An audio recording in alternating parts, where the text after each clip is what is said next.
Hello guys and welcome to another reading vlog. I'll be honest, this title is kind of clickbaity but not really. I basically wanted to do a video of reading 2023 new releases and I wanted to do it last year but unfortunately I didn't have any time, so I'm just going to do it this year with these books in this video. These books were released at the end of 2023 and obviously in 2024 there's probably not a lot of releases as of now, so I'm just gonna do this video, okay? The book that I'm gonna be reading is Iron Flame, which is the second book to Fourth Wind. Honestly, I'm really scared to read this book because, again, like Fourth Wind, there are so many dividing thoughts about this book. A lot of people really love it, give it 5 stars, and there are people who absolutely trash it and hate it. I am curious to see how this series will continue, especially from the ending. However, the first book, I did like the fantasy aspects of it, but I didn't like the romance because I didn't really like 𝐦𝐮𝐬𝐢𝐜, because I just feel like the relationship developed really weirdly and it was way too fast, and the circumstances around how they came to be together was just, it was really weird.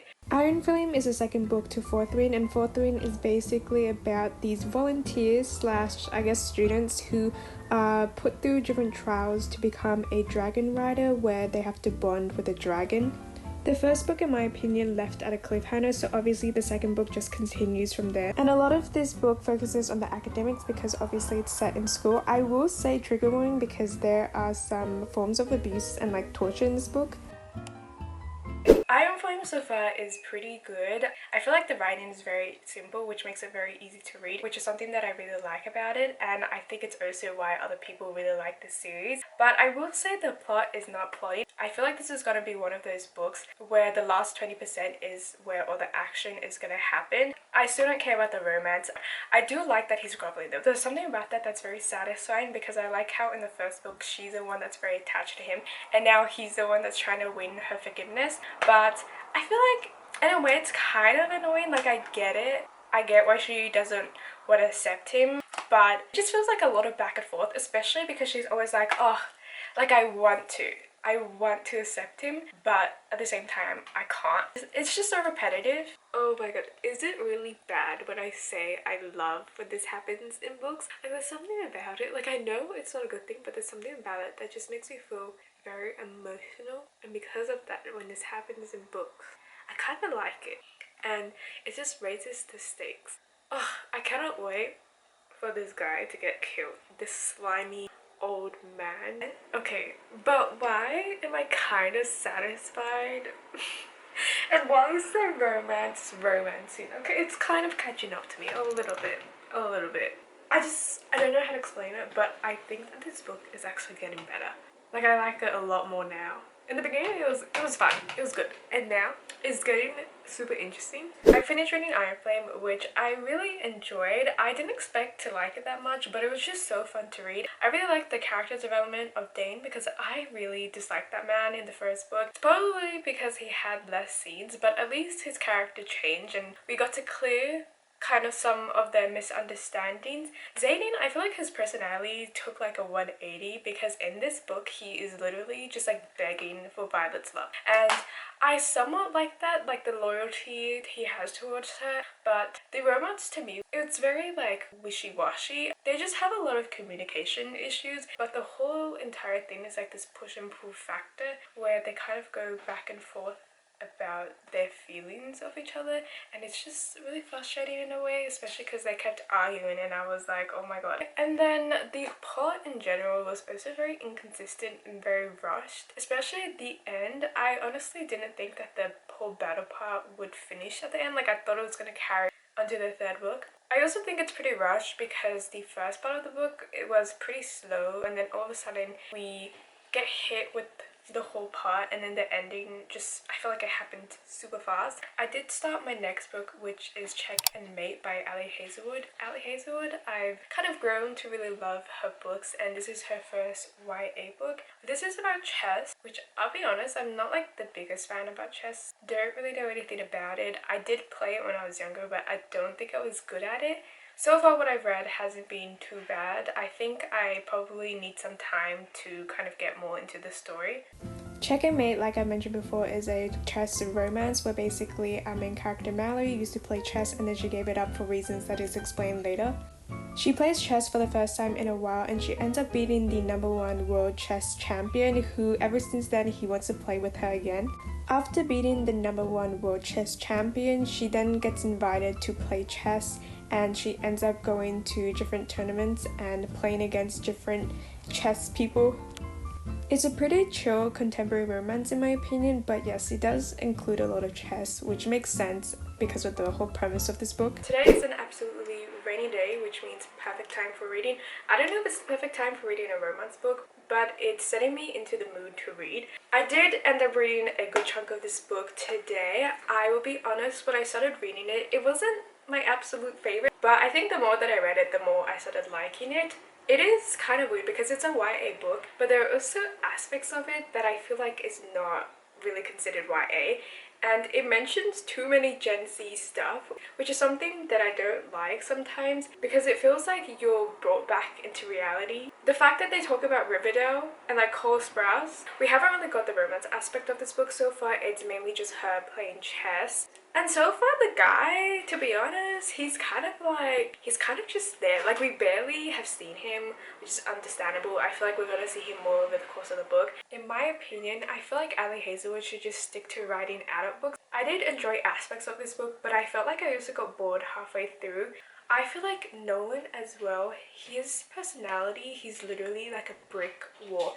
Everything that we know about him is that he's like the #1 world champion for chess and that he's really in love with Mallory just because she beats him in chess. Like, he has no other personality besides that. He's a very two-dimensional character, and I feel like when it comes to romance books and as a male lead as well, like I kind of need more than that. I will say though that like I do think that they have chemistry. I do like reading their interactions and scenes, but it always confuses me how the male lead in general in 𝐬𝐮𝐬𝐻's books comes to like the female lead. Half of the time it just comes out of nowhere. All of a sudden they just admit that they like the female lead. And because of that, the development of the relationship on their side is not as good. I absolutely hated the children in this book.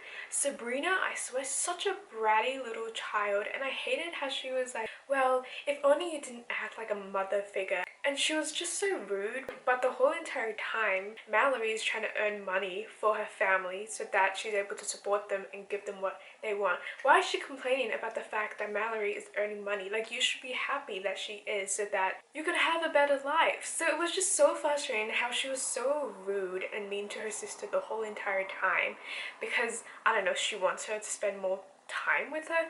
The whole thing was just really frustrating. Even the background story of like her father and just like her family in general, the way that they uncovered it was very vague, and even though it is mentioned as a huge part of her background story, it's not really explored. It's revealed, and then after it's revealed, we just get nothing out of that. Okay, so I started reading my next book, which is Swordcatcher by 𝐬𝐮𝐬𝐻, who is one of my favorite authors. I've read literally, I think, most of her books, which is a big achievement because she literally has so many books and so many series. But this is her first, I think, book outside of the Shadowhunters world, and I think it's also her first adult book. So far, I've read 10% of the book, which is not a lot because it's 600 pages.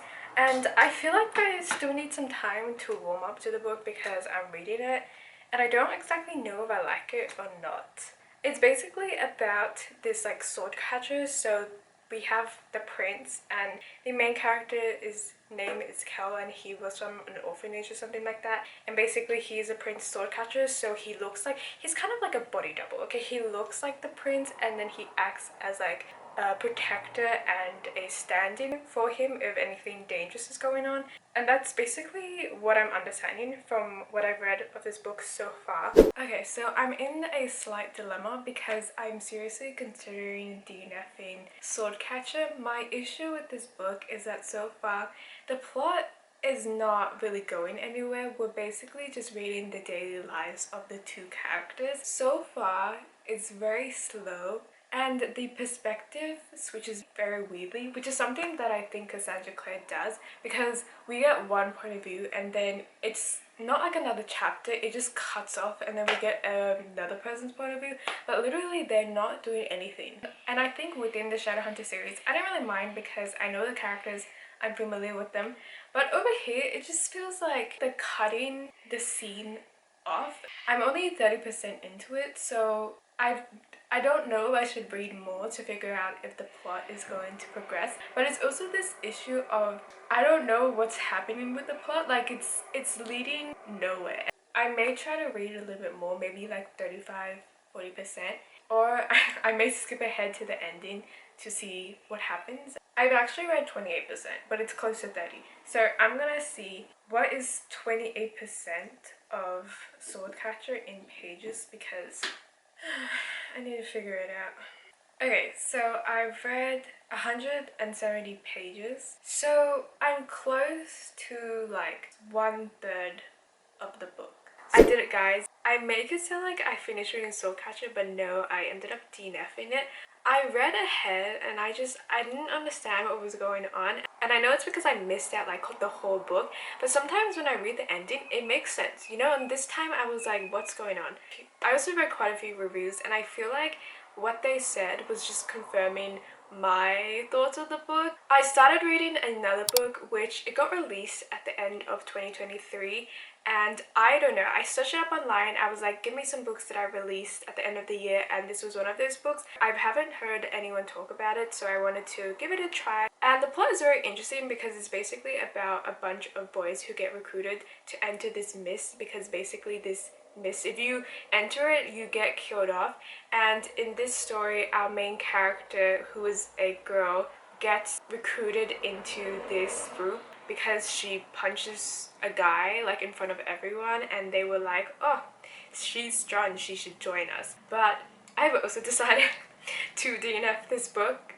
I'm so sorry. Like, I'm trying to stick to my goal of DNFing books if I don't like it. But again, the plot sounds very, very interesting. My issue with it is just the writing. The writing is a little bit weird. The words that they're using to convey certain emotions is not the right words. Anyways, I'm gonna pick another book. I was kind of interested in reading, I think it's called Ruthless Vows. I'm not exactly sure, but it's the second book to Divine Rivals, but I wanted to read that book in another video, so I'm gonna search for another book. And I'm currently in a fantasy mood, which is why I'm trying to search for a fantasy book. So I'm gonna keep hunting and I will update you guys. I started reading this new book called Make Me a Liar, which is basically about this girl who can go into other people's heads and control them, and it's called like an immersionist or something like that. And basically she takes control of this guy's body, and while she's in control of this guy's body, her body is controlled by someone else, and she ends up committing a murder. And obviously she has to like prove that she wasn't the one who committed the crime, it was just like her body that committed the crime. But so far it's pretty interesting and I'm really excited to finish reading it. The whole world itself, the idea of like immersionists and people that can take over someone's body is super interesting, especially because in a world like this, obviously people who are like that are not trusted. And I really like the main character because she's very funny, so it's kind of nice to be in her point of view. Okay, so I finished reading this book. I literally read it under 2 hours. I zoomed past it. Okay, it was such a good book. I really love seeing the thought process of the main character and kind of how she uncovered the crime of who took over her body. I will say that I did have some issues with, I guess, the overall storyline in some sort of way. I suspected a certain person because he was very, very shady. He had a lot of secrets. He wouldn't admit anything, but in the end it was somebody else. And that person I didn't really expect, obviously, because I was thinking it was another person the whole entire time. But I feel like because this book was so short, it was like 270 pages, the plot itself wasn't really fleshed out. In terms of the plot and the whole mystery, I felt like it could have been explained a little bit more, especially because the ending, the whole like reveal, it wasn't really shocking, and there were certain parts of the mystery that I felt like was still unexplained. Like there was a lot of loose ends in this book. But that's basically the end of this video. I literally felt like I took a wild ride in this video, okay? There was so many things. I DNF'd 2 books. I read a lot of great books though in this video. and I got introduced to a new book.